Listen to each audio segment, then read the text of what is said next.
Meg Clark Johnson. I'm the Assistant Director in Residential Education and Community Director in Overlook Hall. My route into student affairs is a pretty non-traditional one.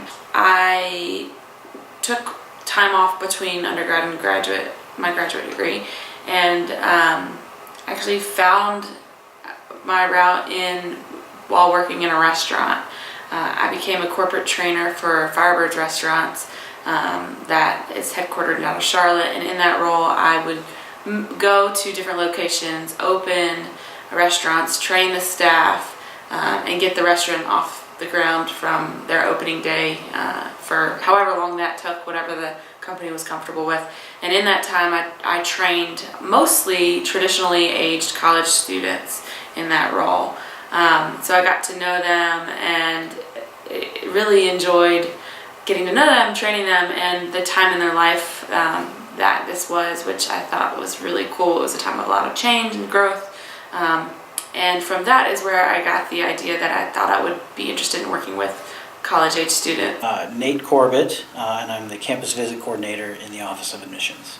In all honesty, it wasn't even a thought when my degree is in criminal justice, and I worked retail loss prevention for 6 years or so out of college, and the company I was working for at the time downsized, got rid of my position, and luckily I still kept in touch with Jackie McCarg, who is our Dean of Students now. She was my supervisor when I was an RA at App State, and luckily I kept in touch with her and basically just contacted her to see if she had anything available. So I was hired as a temp over in housing first. After that position was, after the temp contract was fulfilled there, I moved over to student activities in the sale office over in Highsmith, and then from there came to admissions, where I was hired permanently as the front desk person, the admin assistant, and then about 4 years ago or so I was hired as the campus visit coordinator. Living where you work in this field is an advantage, and sometimes it can be an obstacle. It's an advantage in the sense that you get to learn a lot in a short amount of time. So in housing in particular, you do programming, you do crisis management, you do student conduct, you oversee staff, so you supervise.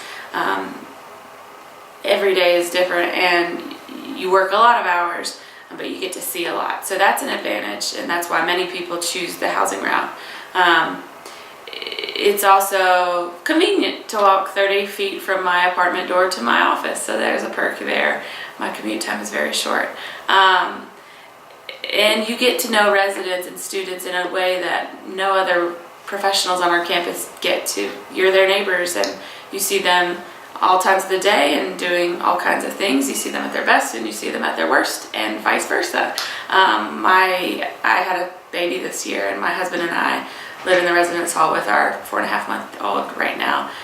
So I can't leave my apartment and not see my staff between the hours of 8 p.m. and 4 a.m., which can be a challenge because everyone has questions and of their boss, and I like to answer those questions, and I really want to be that resource for them. So it's a challenge of finding a balance between personal and professional, and knowing your boundaries and communicating what those are to your staff and your students. Many student affairs professionals are stretched pretty thin, especially at different times of year. We have these busier times of year, and I think we are striving to find a better balance so that professionals are getting what they need, the mental health support, and the time at home and in their personal life to stay healthy and well and able to give our best to the students that we serve. Never burn bridges.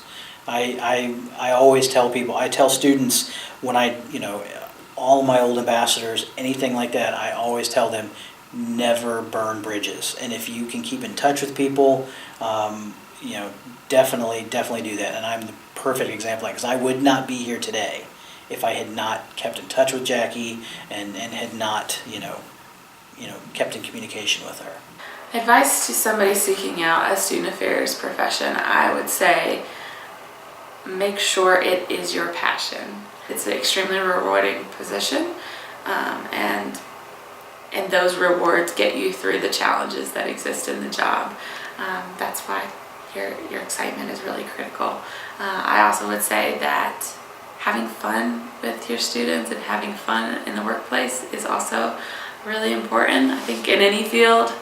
But your students get energy from you, and if you are lacking energy or if you are no fun, it's going to be harder to reach the students, and that's what we're here for, to help create a more positive experience for our students here at UNC Asheville.